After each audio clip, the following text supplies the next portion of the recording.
massive CS kill count deficit as well. And he's going to get culled here as well. Looks like Zach's going to try to jump in, get something going on. Twitch, though, doing a little bit of damage, but it looks like he's going to have to flash right there. Rulian Soul coming in. Lucian just shredding apart that Karma.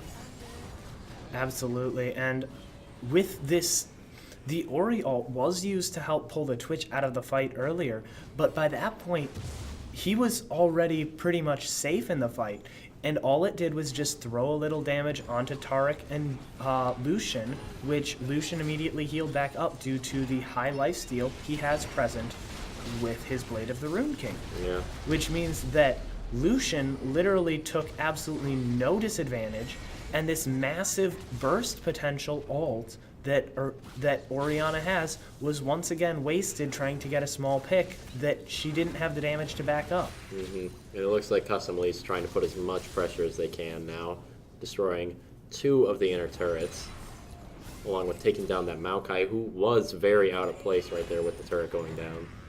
With almost a, let's see, it is almost a 12k gold lead by Custom Elite. They are taking absolute control of this game and are constantly pressuring all over the map, roaming very consistently and with the team, making it nearly impossible for the final silencers to actually capitalize on any mistakes they're making. As soon as they finish one place, they don't overextend, they pull back and show up in another lane while the final silencers are still licking their wounds in the lane they were just present in.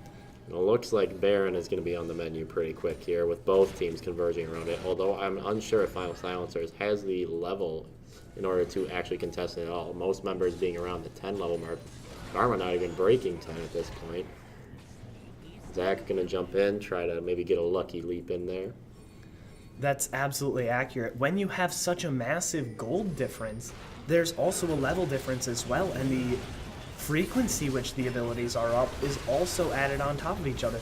There was a good Ori ult there, but with the Taric ult coming in, it just could not do anything. And we see again, just Custom Elite here ripping apart the competition, having its way. Looks like they're going to get an answer though with Lee Sin going down as well, but still able to get that 1 kill off on Fiora. But this Lucian, man, he knows what he's doing.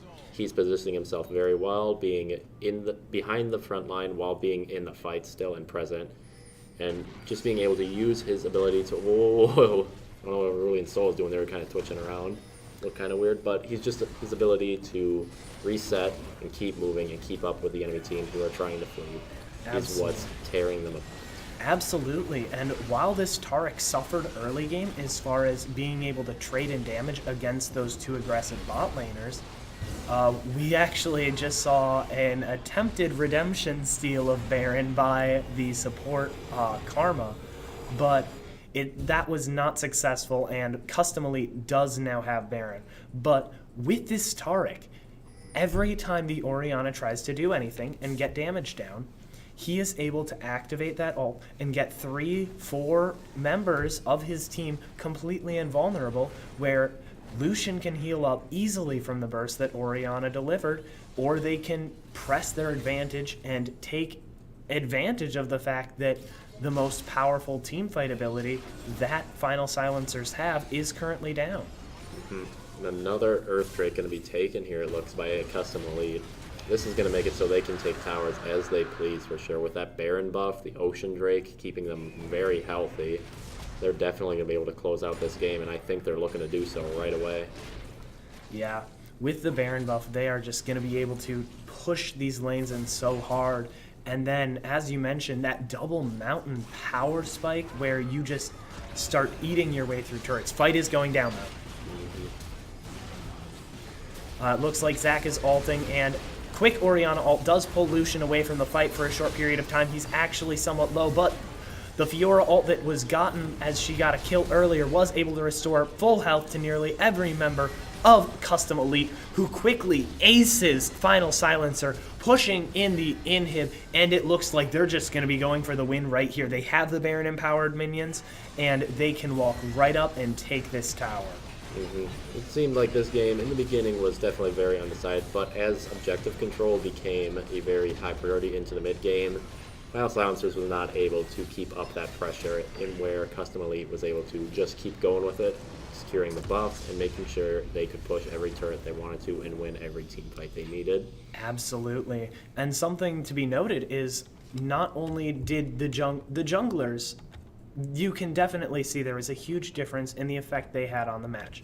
Lee Sin has incredible early game damage. His ganks are very, very potent as far as damage goes very early on. But as the game progresses, Zac develops into this very, very strong champion that has the ability to consistently and forcefully engage on his enemies with little to no repercussions for his team based off his massive health pool and durability. Something to be noted is that the Lee Sin, the Zac out-jungled him early, got extra pressure for his team members, which continued the push of the damage and the overall map pressure just further and further in Custom Elite's favor. Basically, when they had that advantage, they played very well and were able to rotate consistently around the map in order to knock down objective after objective without the Final Silencers being able to predict where they were able to head next and stop them. All right, well, we're going to wait for our second of 3 game to come down between the two teams, Custom Elite and Final Silencers, in this round of redemption here, the losers bracket, so to speak, for their final chance to get in possibly the winners bracket. If these teams, whichever team wins this best of 3, will move on to the quarterfinals where everything will be decided. We will be, at once the redemption bracket is completed, we will be moving over and broadcasting one of the games inside the quarterfinals. Which one is yet to be decided, as the teams for the quarterfinals still have yet to be decided. All right, stay tuned and we'll be right back.